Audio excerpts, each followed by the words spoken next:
Igiti cya muringa kivugwaho byinshi bitandukanye kandi byiza kandi kigakoreshwa mu buryo butandukanye. Hari abakoresha imizi yacyo, ibibabi ndetse n'imbuto zacyo. Hello friend and family, welcome back to my YouTube channel.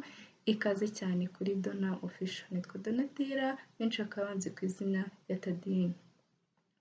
Ndagusuhuje rero uherereye aho ari hose, waba uri muri Afurika, muri Europe, muri Australia, muri Canada ndetse no muri Amerika. Ikaze cyane rero, nimba uri mushyashya hano wakora subscribe, ugakanda no kuri kakazogera k'umukara kugira ngo ujye ubona notification uko na-uploadinze video uyibone mu ba mbere.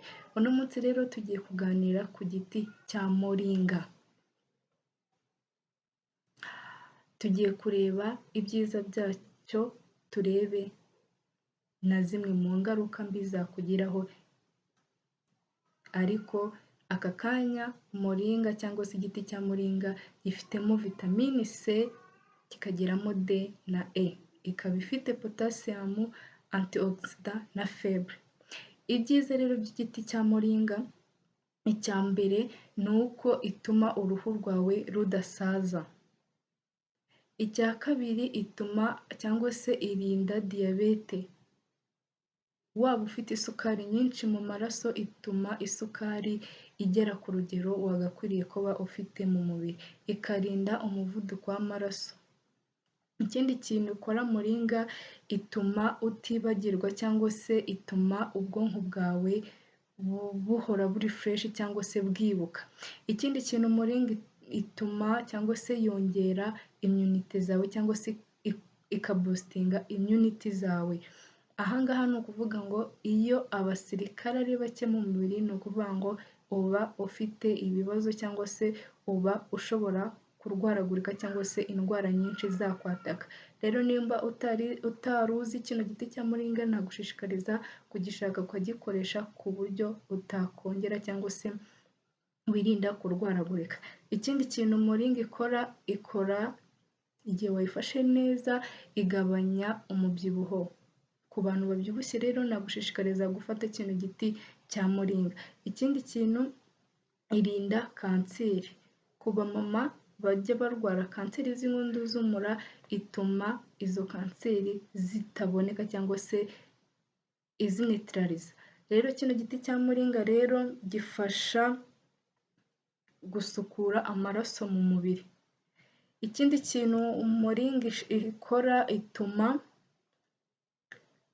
umutima wawe utabampinga cyane cyangwa se muri cya gihe ufite ubwoba, cya gihe wumva bakubwiye inkuru mbi, ugihe ukuntu yakira, ituma utayakira mu buryo ushobora kuba wakwitura hasi cyangwa se wakumva mu mubiri bitameze neza. Ituma iguha imbaraga, yifitemo imbaraga, igagufasha cyane. Ikindi kintu moringa igufasha, ituma uruhu rwawe rusa neza. Wabashije kubona amavuta yayo wakwisiga mu maso, cyane cyane niho bavuga ko ituma uruhu rwo mu maso rudasaza vuba. Kandi ikindi kintu moringa ikorwa igihe wayifashe neza mu igogorwa. Igihe umaze kurya, igogorwa rigenda neza, kandi noneho urumva ko bitakugugariramo mu nda cyangwa se ngo usange byaguhamyemo. Rero igatuma cyangwa se ituma ugira no mu nda hato ku bantu mwari mufite ikibazo cyo kugira inda nini. Rero uburyo wayikoreshamo, ushobora kuyikoresha, nari nakubwiye ko ushobora gukoresha imizi yayo, ibibabi byayo ndetse n'imbuto zacyo. Imizi yo ntabwo nabashije kuyibona, ariko nabashije kubona bino bibabi. Ushobora kubikoresha mu muceri uwutetse cyangwa se muri salade, ugafata zino mbuto ukaba arizo urya. Mo imbere urafungura ukagera ku kantu k'umweru, niko wemerewe kurya.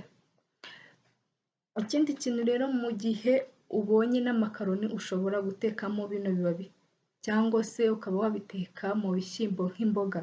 Benshi niko bakunze kubiteka, cyangwa se ariko utabashije kuba wabona ibyo bishyimbo byoroshye, ushobora kubiteka mu makaroni, mu muceri cyangwa se muri salade.